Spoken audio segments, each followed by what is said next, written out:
So I woke up this morning and my eye is super sore. This one here, and it feels like someone's pulling on it, like someone's dragging it. It hurts when I touch it. I should probably stop touching it. It hurts when I close it. It hurts when I open it. I'm a little bit scared. I asked my friend Carisha and she said this happened to her a few weeks ago, and her optician just said you need to take some time away from screens, and I feel like screens are the culprit here.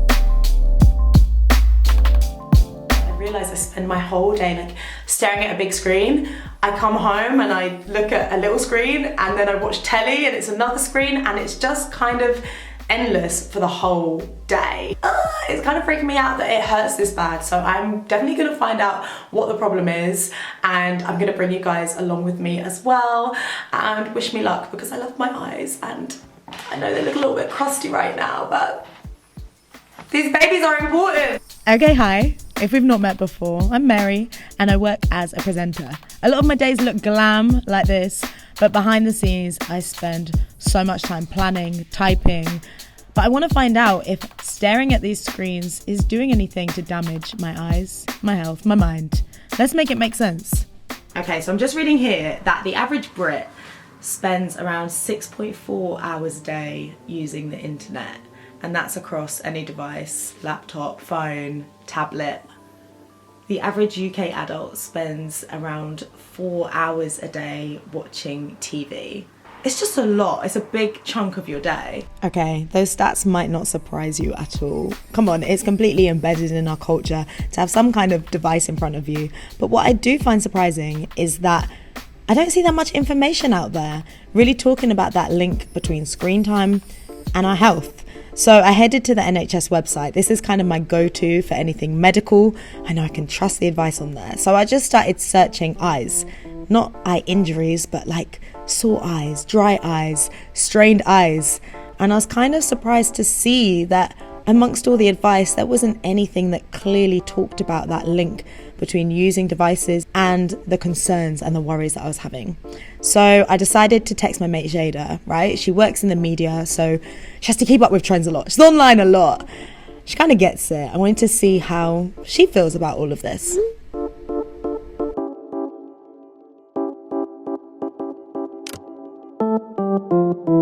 What do you kind of feel like towards your screen time? Yeah, it's something I've always had a love-hate relationship, I'd say.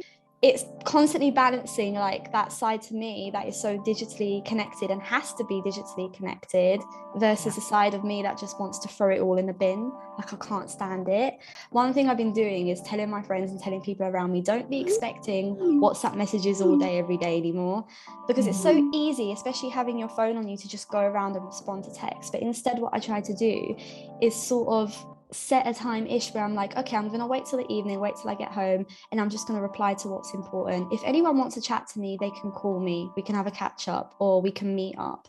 But I try not to spend all day just pointlessly catching up with people. Another thing I do is making sure that when I wake up in the morning, I don't instantly scroll on my phone. So many people I know wake up extra early to spend Early to do it. Yeah. Do you know this baffled my mind so much the first time my friend set an alarm when we had a sleepover to wake up and be on TikTok for half an hour in the morning. I don't understand it. I'd rather be asleep first of all, but like if you're going to do that, get up, maybe do a quick meditation, go for a walk, I don't know, do morning yoga, do something you wouldn't do, challenge yourself, and you feel more refreshed. If we're going to talk about eyes, then we need to talk about light, because ultimately what's happening is our eyes are just taking in all different types of light all the time and seeing what they can do with that. And if we're going to talk about light, then we need to talk about the sun, because that is our main source of light. So let's go back to our physics class and think about what light the sun emits. So it's electromagnetic waves, and they come in all different colours: red, orange, yellow, blue, indigo, violet. And all of these light waves come in different sizes, different wavelengths. And blue light is one of those. So the sun is emitting blue light all the time. The thing is now we're receiving more blue light than ever before, because blue light is what's used in like fluorescent light bulbs and also LEDs. So LEDs are what the light source inside TVs, your phone, your tablets, your laptops, your computers. We're getting it in really like concentrated forms, and we're looking at it sometimes really close to our face, and blue light can be dangerous because it has the shortest wavelength of them all, but the highest energy. So the power of blue light can kind of go through the top layer of your eye, your cornea, go through the lens and reach the retina, which is at the back of your eye. It has an effect on lots of things, like your sleep cycle. So you might notice if you've got your phone in your face, like shining light in your face, you find it hard to get to sleep and you might wake up feeling a bit groggy. That's because it's kind of disrupting our normal pattern of how when the sun sets, we know it's bedtime, and when the sun rises, we know it's time to get up, but obviously it's not that simple anymore. The other thing with blue light is that it can be the reason that we're getting headaches and getting eye strain. So one of the solutions that has kind of been presented to us in the past couple of years is blue light glasses. So I thought I would order a pair and give them a try and let you know the verdict. They're here. They're here, they're here, they're here. These are my blue light glasses. I'm glad I got them in pink. Whether or not it was a placebo or it was real, they have definitely helped. I'm a lot more intentional with my screen time since I've been wearing these. So if I see my phone ping up, I'm like, okay, I've got to find the glasses, put them on, check the phone. Okay, it's not that important, put it away, take the glasses off. And there's just extra steps, which makes you think more about how much you're looking at screen. Is having that kind of layer between your eyes and then what you're looking at. The thing is, I had a look on Specsavers and they said that there's no scientific research and evidence that suggests that these are helpful to your eye health. So, they're continuously looking into it, but there's nothing yet that proves like, okay, blue light glasses are the answer. So I think it's kind of like, do with that information what you will. Okay, so there's £7 I'll never see again. But look, the search for answers continues. And it took me down a bit of a rabbit hole on YouTube. I found this guy, Dr. Eye Health, also known as Joseph Allen. He seems to really know his stuff about it. So time to chat to an expert for real. There we go. Good.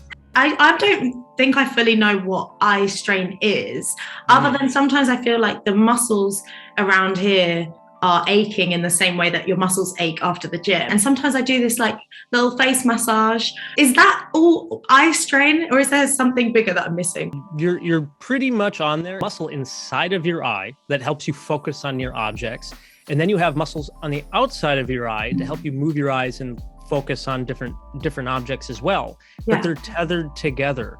Okay. So neurologically, when you're looking at your phone, you're using the muscle inside of the eye to focus and then hold that distance. Imagine picking up a weight and holding it right here with your arm for, let's say, 40 minutes to an hour, whatever you're doing on your phone. Eventually, your arm's going to get tired. So there's that muscle, but then you have muscles on the outside of the eye, which are turning your eyes inward, because if they didn't, you would end up seeing double. And so you have those muscles that are also getting tired just the same way. And if one gets tired earlier, the other muscles try to compensate and they kind of fight back and forth.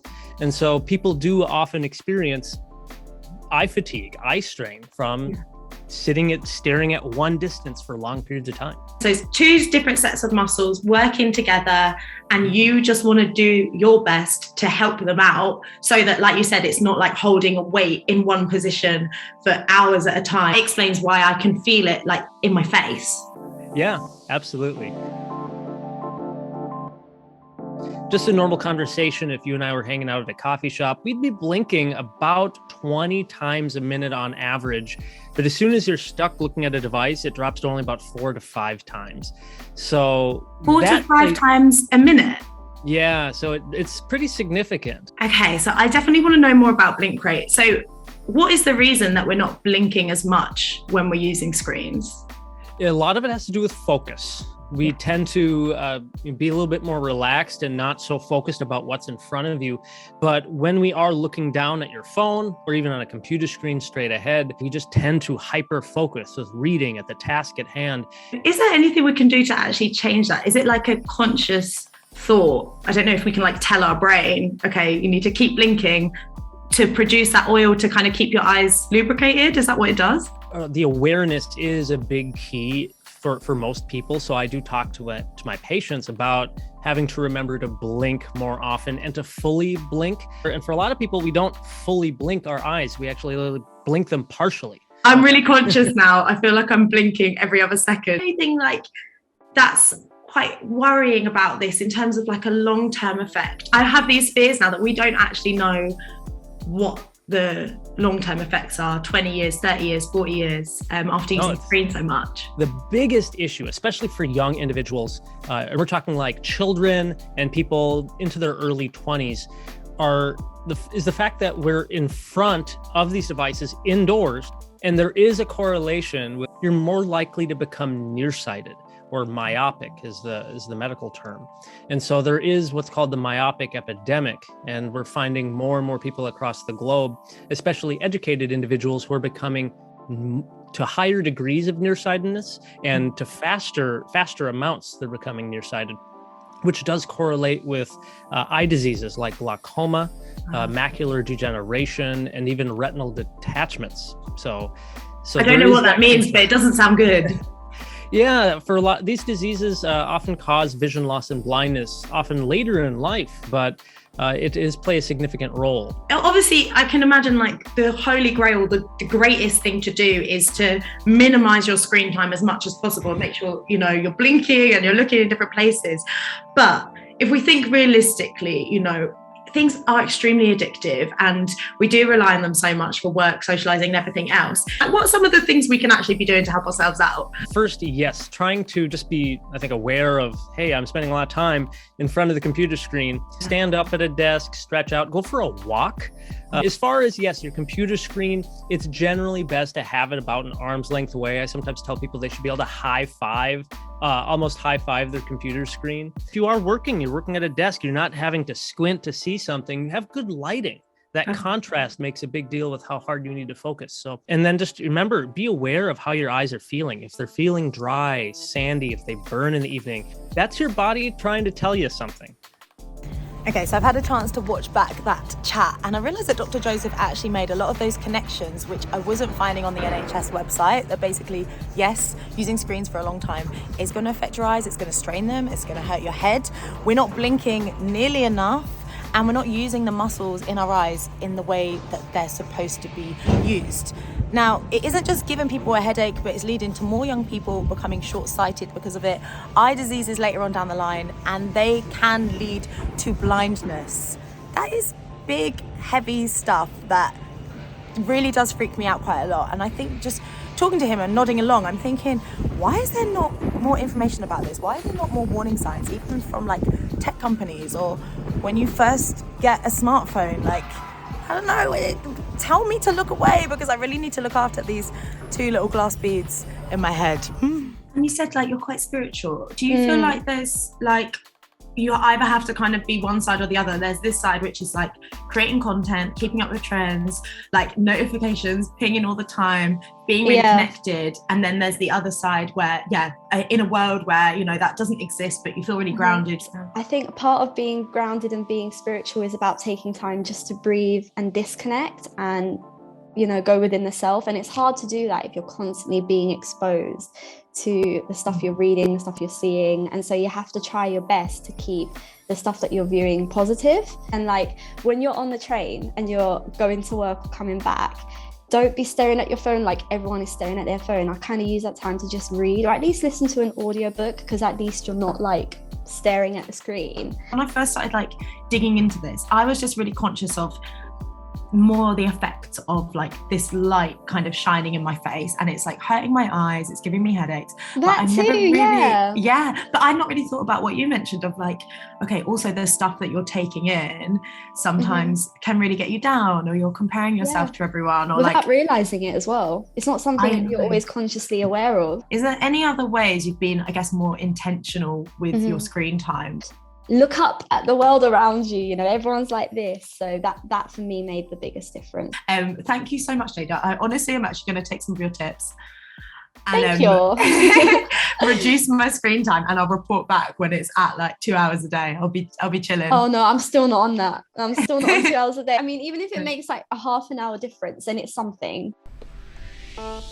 It's been a few weeks now since my eye was first giving me grief, and in that time I have learned a lot. I feel like I've been on a journey. Dr. Joseph Allen did freak me out a bit when he spoke about the myopic epidemic, but I got some really good tips from him, like working in good lighting and taking plenty of breaks. And then chatting to Ceyda, it was like, yeah, it reinforced that reminder that I needed. I don't always need to be on my phone like the bus journey home. And since chatting, I've been really getting into audiobooks, so that's been a nice thing to kind of pick up from that. How about you guys? Has it made you think twice about screen time? Do your eyes ever give you the trouble that mine were giving me? Let me know in the comments. Until next time, on Make It Make Sense.